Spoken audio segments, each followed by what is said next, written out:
dark winter's evening in January 1859, the manager of a London theatre interrupted a performance of a Shakespearean tragedy to announce the birth of a future king.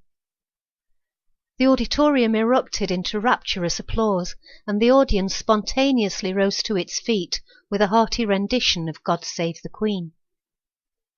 Soon afterwards, the London Opera performed an additional verse to the anthem.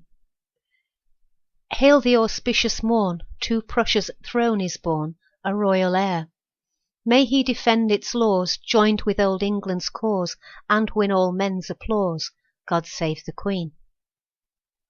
Half a century later, London theatres erupted again with impromptu performances of the national anthem, but this time there would be a war cry, and Kaiser Wilhelm, the man whose birth had aroused such excitement 55 years earlier, had become the object of anger, condemnation, and scorn. To the end of his life, however, the Kaiser would remember his grandmother, Queen Victoria, with the deepest affection. He was proud to have been the eldest of her 18 grandsons, some of whom played a major role on the world stage, while others lived and died in relative obscurity.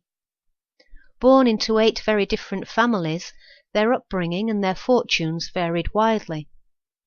Some died in childhood, some were killed in action.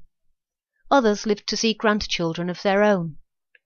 There were heroes and villains, valiant soldiers and dissipated youths, but their lives were interconnected through the tiny queen for whom their welfare and happiness was a constant preoccupation.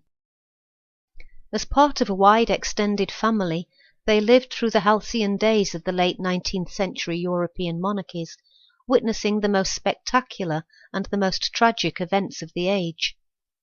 Their lives, their status, and their relationships would be dramatically torn apart by the bloody battles raging in France and Flanders, but winners or losers, all were united in their reverence, respect, and devotion to dearest grandmamma.